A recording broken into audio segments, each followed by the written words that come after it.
The shallows, एक Hollywood survival horror thriller film जो कि साल 2016 में रिलीज हुई थी। इस मूवी की IMDb रेटिंग 6.3 आउट ऑफ 10 है।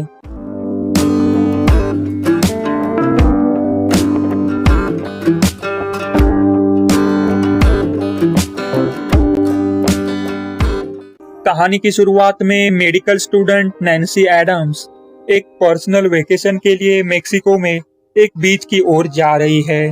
वो बीच उसकी माँ का पसंदीदा स्पॉट था, जिनकी हाल ही में कैंसर से डेथ हो गई है। उसकी माँ भी इस बीच पर पहले आ चुकी थी जब वो प्रेग्नेंट थी। नैन्सी को कार्लोस नाम का एक लोकल रेसिडेंट अपनी गाड़ी से वहां बीच पे ले जा रहा है। यहाँ हमें पता चलता है कि नैन्सी को अपनी दोस्त एना के साथ वहां जाना था, पर पिछली रात को ज्यादा पार्टी करने की वजह से वो बीमारी का बहाना करती है और होटल में ही रुक जाती है, जिससे नैन्सी अकेले इस बीच पर जा रही है। नैन्सी बीच पर पहुंचने के बाद उसे यहाँ तक पहुंचाने के लिए कार्लोस को कुछ पैसे देती है, लेकिन वो उन पैसों को लेने से मना करता है और वो वहां से चला जाता है। नैन्सी अपने सर्फ गियर को पहनती है और अपने बोर्ड पर समंदर में चली जाती है। समंदर में उसकी मुलाकात दो सर्फिंग करने वाले लोकल आदमियों से होती है, जो नैन्सी से बात करने के बाद जान जाते हैं कि नैन्सी एक अमेरिकन है। नैन्सी उन दोनों के साथ कई घंटों तक सर्फिंग करती है। सर्फिंग से ब्रेक लेकर वो अपनी छोटी बहन क्लो के साथ वीडियो चैट करती है।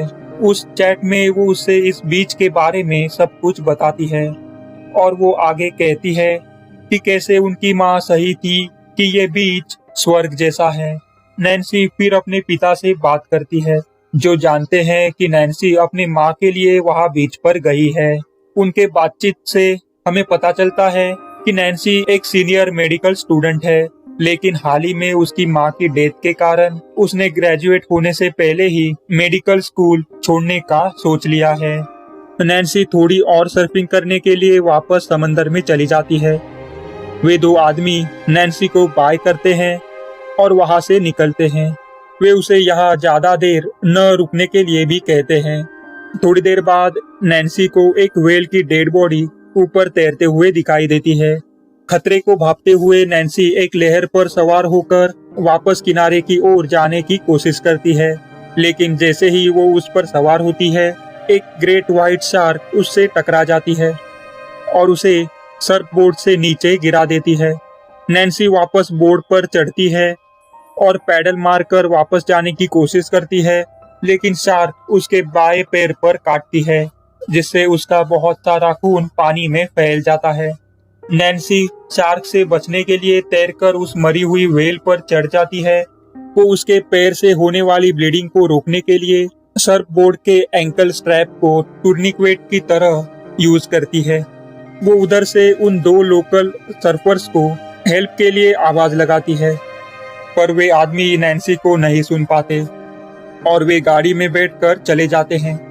फिर शार्क फिर से उसके आसपास आ जाती है और शार्क के व्हेल को पलटाने से पहले ही नैन्सी पानी में कूद जाती है और पास के चट्टान पर आ जाती है, जहां शार्क उस तक नहीं पहुंच पाती।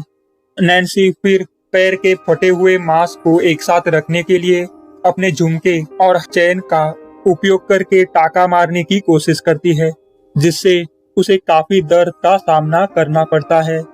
वो अपना सूट अपने पैर के चारों ओर लपेटती है। रात होते ही नैन्सी को ठंड लगने लगती है।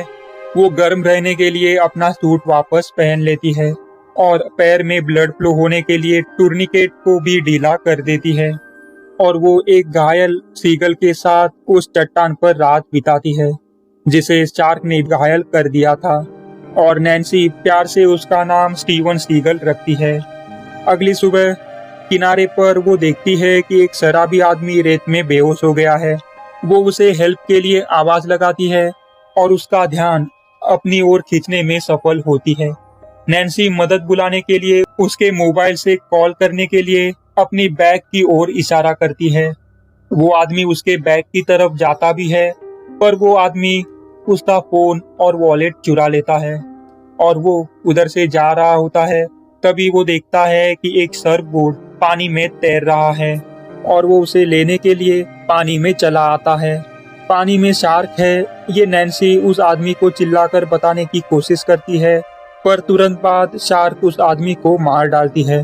फिर आगे वही दो सर्फर बीच पर लौटते हैं जिनके साथ पहले नैन्सी ने सर्फिंग की थी। नैन्सी उन्हें आवाज लगाती है और उन्हें शार्क के बारे में चेतावनी देती है, लेकिन वे उसकी बात पर विश्वास नहीं करते और थोड़ी देर बाद शार्क एक सर्फर को खा जाती है। दूसरा सर्फर, जिसने अपने हेलमेट के ऊपर गोप्रो कैमरा लगा रखा है, वो चट्टान की ओर भागता है, लेकिन शार्क उसे नीचे खींच लेती है। वो तेजी से चट्टान के पास वापस आ जाता है जहां नैन्सी उसे ऊपर खींचने की कोशिश करती है, पर शार्क उसे नीचे खींच लेती है और उसे खा जाती है। नैन्सी सीगल के पंख को सीधा करती है। बाद में नैन्सी उस हेलमेट को पानी में तैरते हुए देखती है। नैन्सी उस हेलमेट को पाने का डिसाइड करती है। उसके लिए वो चट्टान के चारों ओर चक्कर लगाते हुए शार्क की हरकतों को ऑब्जर्व करती है और अनुमान लगाती है कि शार्क दूसरी चट्टान के चारों ओर तैरने में लगभग 32 सेकंड तक का समय लगाती है, जिससे उसे तैरकर हेलमेट तक पहुंचने में कुछ समय मिल सकता है। वो उस मौके का फायदा उठाती है और पास के छोटी चट्टान तक पहुंच जाती है, लेकिन शार्क के लौटने से पहले वो हेलमेट तक नहीं पहुंच पाती। जैसे ही वो बड़ी चट्टान पर वापस आती है, उसे फिर से वो हेलमेट दिखाई देता है। नैन्सी फिर से उस हेलमेट को पाने की कोशिश करती है और इस बार वो कैसे भी करके हेलमेट पाने में सफल हो जाती है। बाद में वो उस गोप्रो कैमरे की फुटेज देखती है। वो कैमरा उस आदमी को खाते हुए शार्क को रिकॉर्ड करता है। उस हमले के फुटेज में वो नोटिस करती है कि शार्क के मुंह में एक बड़ा हुक फंसा हुआ है, जो पॉसिबली मछुआरों से फाइट के दौरान फंसा हुआ होगा और शायद इसलिए वो शार्क गुस्से में सबको मार रही है। नैन्सी अब इस हेलमेट को हेल्प पाने के लिए इस्तेमाल करने का डिसाइड करती है। इसके लिए वो हेलमेट पाने वाले किसी भी व्यक्ति के लिए एक वीडियो बनाती है। वो इस वीडियो में दिखाती है कि उसके पैर की हालत कितनी खराब हो गई है। उसके पैर में गैंग्रीन हो गया है और वो उसके बहन और पिता के लिए एक मैसेज छोड़ती है। नैन्सी फिर हेलमेट को किनारे की ओर उछाल देती है। कुछ देर बाद नैन्सी को एहसास हुआ कि हाई टाइड के पास आने पर यह चट्टान पूरी तरह से पानी में चली जाएगी, इसलिए सीगल को सर्फबोर्ड के टुकड़े पर बिठाकर किनारे की ओर छोड़ती है। नैन्सी को कई फीट दूर एक बॉय दिखाई देता है।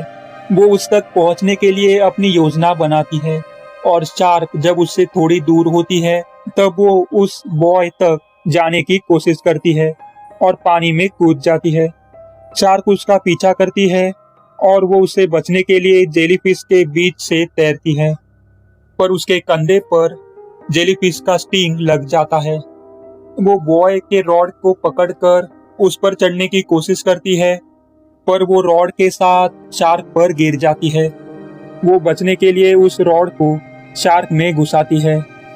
बाद में वो बॉय पर आने में कामयाब हो जाती है। वहां उसे एक फ्लेयर गन मिलती है और जैसे ही उसे कुछ दूरी पर एक बोट दिखाई देती है, वो फ्लेयर गन 2-3 बार फायर करती है, बट अनफॉर्चुनेटली बोट पहले ही मुड़ जाती है और नैन्सी को नोटिस नहीं किया जाता। उसका खून पानी में फैल जाता है, इसलिए शार्क बॉय का चक्कर लगाना शुरू कर देती है। नैन्सी सीधे फ्लेयर गन से शार्क पर फायर करती है। तब वो नोटिस करती है कि उस मरी हुई व्हेल से तेल फैल रहा है और शार्क उसके करीब आती है। तब वो उस फैले हुए तेल में फ्लेयर गन को फायर करती है, जिससे पानी में आग लग जाती है और शार्क आग में जलने लगती है, पर तुरंत शार्क पानी के अंदर चली जाती है, जिससे उस पे लगी हुई आग बुझ जाती है। अब ज्यादा गुस्सा होकर शार्क बॉय से टकराना शुरू कर देती है और बॉय को बांधे रखने वाली चेन्स को तोड़ देती है और बॉय पलट जाती है और नैन्सी पानी में गिर जाती है। नैन्सी शार्क से बचने के लिए बॉय के बीच में रहने की कोशिश करती है। शार्क बॉय को चबाना शुरू कर देती है। बॉय अब एक ही चेन से अटैच्ड है। तभी नैन्सी देखती है कि वो बची हुई चेन पानी के नीचे नुकीले स्पाइक्स के बेस से जुड़ी हुई है। सही समय पर नैन्सी बॉय से बाहर निकलकर उस चेन से खुद को बांध लेती है और वो चेन जब बॉय से अलग होती है तब वो उस चेन के साथ उस स्पाइक्स के बेस की ओर खींच ली जाती है। शार्क उसका पीछा करती है और नैन्सी सही समय पर चेन से खुद को अलग करके साइड हो जाती है, जिससे शार्क सीधा स्पाइक्स पर टकराती है और वो मारी जाती है। उसी दौरान किनारे पर एक छोटा लड़का नैन्सी ने फेंके हुए हेलमेट को ढूंढता है और नैन्सी का वीडियो देखता है। वो अपने पिता के पास मदद के लिए दौड़ता है। उसके पिता कार्लोस है, जिसने नैन्सी को इस बीच पर ड्रॉप किया था। दोनों ने नैन्सी को किनारे पर बहते हुए और कमजोर पाया। वे उसकी मदद के लिए दौड़ते हैं। कार्लोस उसके पेट से पानी बाहर निकालता है और नैन्सी देखती है कि स्टीवन सीगल किनारे पर सही सलामत आ गया है। नैन्सी अपनी माँ को हेलुसिनेट करती है और मुस्कुराते हुए कहती है, मैं ठीक हूँ। एक साल बाद ठीक हो चुकी नैन्सी, जो अब ग्रेजुएट होकर ऑफिशियल डॉक्टर बन गई है, भले ही उसके पैर पर एक बड़ा निशान है, वो क्लो और उनके पिता के साथ टेक्सास में एक बीच पर आती है। नैन्सी क्लो को सर्फिंग सिखाने के लिए पानी में ले जाती है और इधर ये फिल्म खत्म हो जाती है।